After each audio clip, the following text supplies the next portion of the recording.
I waited for this book for a long time. As a matter of fact, I waited for the price to drop for a long time, and finally I got a good deal. But as far as content is concerned, like if you talk about content, this book is worth every paisa. So Never Let Me Go is touted as one of the best novels written in English literature. I don't need to mention that Mr. Ishiguro is the recipient of Nobel Prize.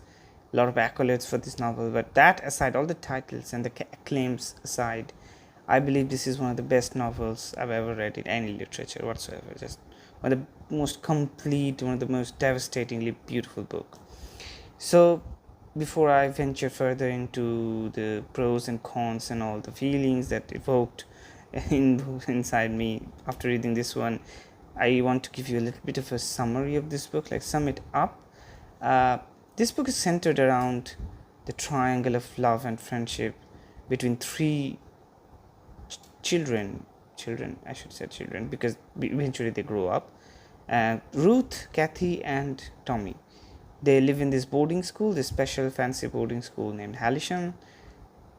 It's pretty weird there because none of the children have parents, and there's very strict discipline there, and they live a very weird life, and it appears that all they're educated for is to become a donor. Like they're reared up to become something called a donor. I'm not going to tell you what they're donating. You within a few pages you'll know what they're donating. But eventually, after graduating from the school, they become carers who assist, accompany, and support these donors. And after staying carers for some time, they eventually become donors themselves, and that's it. Very short life. There it goes. And this is a very weird school, and these children, nothing is hidden from them, like their fate, what their purpose in life, nothing is being concealed from them. Like they have been told everything, and somehow on the surface at least they have come to terms with it. Like they have accepted their fate, they have accepted this curated destiny that's being served to them without even asking their permission, without asking their consent. They have taken it as something, as a matter of fact thing, like that's going to happen, even though they know that there are some really weird, really irregular stuff that goes on in their school and even in their lives and even in their job description, that is donor. But they somehow have come to terms with it, at least on the surface. But as they grow up, as they become what they are destined to become, these turmoils inside them, these dissatisfaction, disappointments, and the horror of all this system, it just unravels slowly, and that's the main focus of this novel. But also it's all about Kathy and Tommy and Ruth. So even though all this is this sci-fi stuff that goes on here, you realize that it's more character based, like it's focused on the characters more. I mean, even all that is going in background, the author does not stress more on this aspect of their lives, but on their relationships, like the bond between them.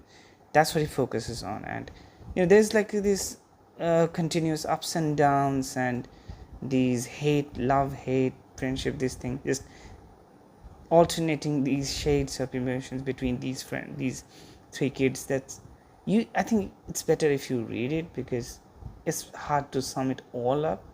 But the eventual catharsis and the eventual fate of these characters, it's just so devastating, it's so shattering. Like I'm not going to say that this is a tearjerker or anything, like, but it's a very tragic sort of novel. Like don't expect any happy ending here. So that's really the summary of this book. Now if you ask me how I felt about this book, I think it's a very subtle, nuanced work, like one of the best works I've ever seen. The characters feel really real and credible. Even though this is a sci-fi, you can really relate to them, which is very important, I think. And the storyline is just superb, like really superb storyline. It's just so layered and so crafty. It's just, I'm really running out of words to describe how good it is. but it's just excellent. Like, you will not be disappointed. Even, just when reading after 30-40 pages, I was feeling maybe I would be a little disappointed, but I was so mistaken that no way that's not going to happen ever. This book will not leave you disappointed, and I would definitely recommend this one to anybody who cares to read a good piece of literature. So, also, I think there's something I need to mention. Kazuo Ishiguro's books are kind of cheap considered to the other titles in India. They like sub 300 line, that some of them are actually, and I think it works greatly because I intend to read all of his writing. So that's it for today, guys. I'll see you next time with another video. Subscribe to my channel and come back for more wonderful content.